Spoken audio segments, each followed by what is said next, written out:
Queensland quickly, where doctors are warning that skyrocketing prescriptions of medicinal cannabis are causing psychotic episodes in patients with no previous history of mental illness. Yeah, AMA Queensland says the rate of cannabis prescription in Queensland was greater than all other states combined as the product was being handed out like lollies, James. Yeah, cannabis was legalised in Queensland back in 2016. And since then, Queensland doctors have issued 167,000 scripts. That's a lot. That's a lot. But if you add up Victoria, New South Wales, West Australia and South Australia, they have handed out 156,000 scripts. So Queensland, more prescriptions for medicinal cannabis than those other 4 states combined.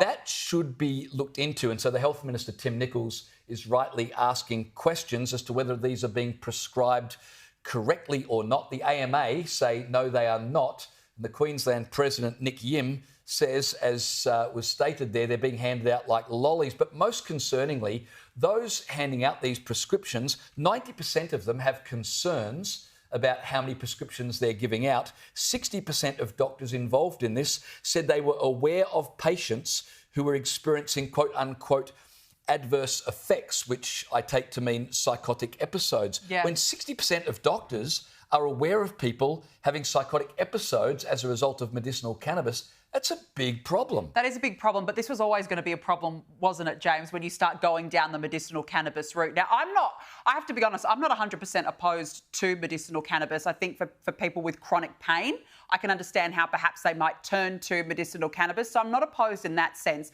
What I do worry about is the over-prescribing of it and that it's being prescribed in the wrong way. It's just being given out willy-nilly to people, anyone who says, I need medicinal cannabis, when you probably absolutely do not need medicinal cannabis. But also, how much are people taking if they're having psychotic episodes? That is the concern, is once you give it out, that people are actually overdosing or taking too much. That would be my point on it. But I think that Queensland clearly has a problem here. That is a lot of scripts. That is a lot, 167,000 scripts. That is a lot. Some would say if Stephen Miles had been your premier for the past however many years, you'd be wanting medicinal cannabis as well. Well, I mean, that's a fair point, wouldn't you? It's a backdoor to the legalisation of cannabis more generally. Yes, I do agree with that. And if you want to know how ridiculous that argument is, I was reading about Green Senator David Shoebridge, one of our friends, but he said that cannabis should be legalised, get this, as a cost of living measure, because if it was legalised, the price would come down, and so people's cost of living would be helped, because their cannabis would be cheaper. That's that silly. was a serious but that's the suggestion. Greens who also want to, decriminalise certain drugs as well. So we can hardly be surprised, Jay. But this is the thing. Once you start opening that door, then it can go down a really dangerous path, in my view. But I still maintain it. For certain groups in society, I can understand how it might help them. I know people who were very, very good until they started smoking pot, and it changed them completely. It just makes me very reticent about the whole thing. Joining us now is Sky News contributor Gary Hardgrave. Gary, great to have you on the program. Why are you laughing already? I haven't said anything. I'm just listening to this whole sort of drug-infused debate and just thinking about all the dopes I know. That must be what's happening here. Well, you're talking about Anthony Albanese, are you? We're talking about the election. Is that where you were going with this, Gary Hardgrave? When you said drug-infused debate, I thought you were making a comment on This is not the first time I've been verbaled. Not the first time I've been verbal. Keep going. Let's get into what we want to talk about. I want to get your take on the state of play in this election, with only days to go. Look, as I was saying earlier, it's one thing to point out the mismanagement of the government, which Barnaby Joyce did just a moment ago very, very well. Yep. But it's another thing to convince voters you could do better. Do you think Peter Dutton has done that?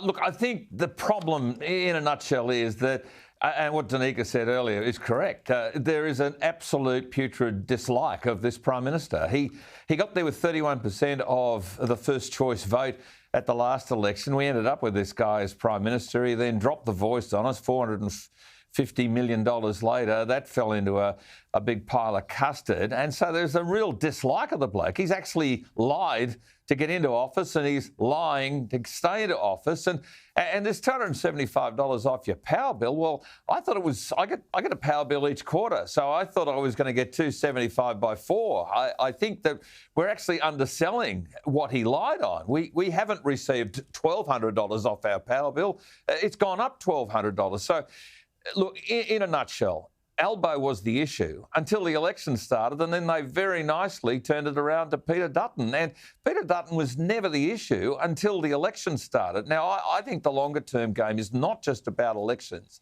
It's about that real equity that existed for the entire term. And people might say, oh, look, you know, Albo looks a bit softer and nicer, and he's holding up his little green and gold card, and he's a bit goofy, and he's got a little dog that he walks around in the park with, you know, people and all that.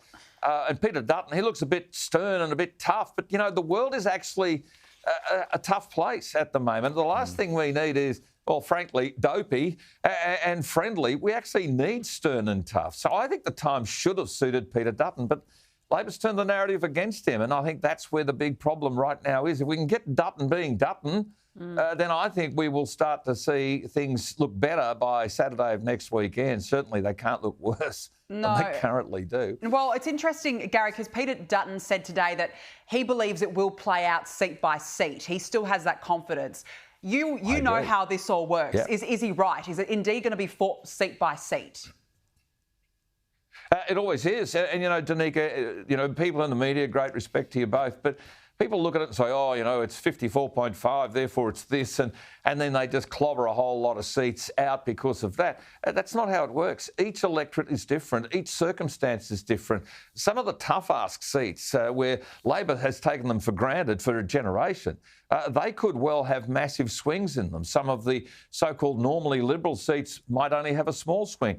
I had a seat in the federal parliament for almost a dozen years, which was 50-50 when I started. It got to 55 point something on a couple of elections, and then in the end it was 52.5. I mean, things move around, they swing around, and eventually I lost it. But, you know, each seat is important, each house is important, each person is important. There are a lot of forgotten people in Australia. There are a lot of forgotten people in outer metro Australia who are sick of the inner city elites, the lefties who are telling their kids that they can be whatever gender they like on whatever day of the week it is. And this welcome to country stuff is playing so poorly amongst people who voted emphatically against this voice rubbish and were told, if you don't have the voice, you won't have a welcome to country. And everyone said, hallelujah, let's not have one. And we're still getting it. And the threat is we'll get it even worse if this mob are returned. And look, indicators are that they will be. And I think that's really sad for Australia. But I think we can do better. And I think when I say we, I think Australia can do much better than we've currently got. And frankly, Peter Dutton won't do worse. And I think it's time to give him a go. It's pretty simple. Well, Gary, when you talk about things swinging around, let's talk about TLMP Monique Ryan, because she's had some sort of epiphany, it seems. She's declared herself a supporter of Zionism, which she defined as the belief in the right of Jewish people to make a homeland in Israel and in the self-determination of Israel. So she's now a Zionist despite having previously backed an arrest warrant for Israeli Prime Minister Benjamin Netanyahu and voiced support for Hamas-linked aid agency UNRWA. Gary, why the sudden change of heart for Monique Ryan? Oh, you want to talk about polling? I mean, seriously, the winds of change, you know, are blowing right through one ear and out the other with this woman, and it's disgusting. And the Jewish community in Melbourne are rightly feeling enormously betrayed by her. You know, you need some consistency on this. And you want to talk about Anzac Day? I mean, I had ancestors of mine who were in Palestine, which is what Israel is all part of.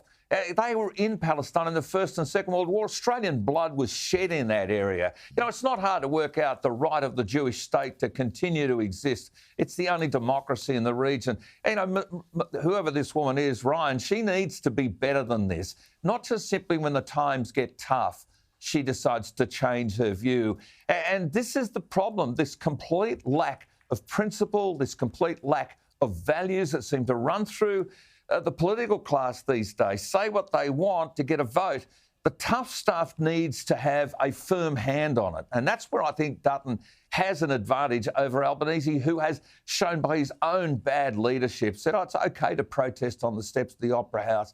Oh, you can't boo at Anzac Day. No, you can't. But Welcome to Country triggered that. I mean, everywhere you turn, it's a failure of leadership based on the principles Australia desperately needs to reinforce, not the principles we need to just change as the wind changes. And I think Monique Ryan should be ashamed of herself. Frankly, people will work her out, I'm sure. Well, I mean, if she's not playing hide and seek, Gary, with the media, she's now masquerading as a Zionist. You know, I mean, what is her position? Where is she? Seriously, it's ridiculous. Gary Hardgrave, always nice to catch up with you. Thank you so much for joining us at the show this evening. Appreciate it.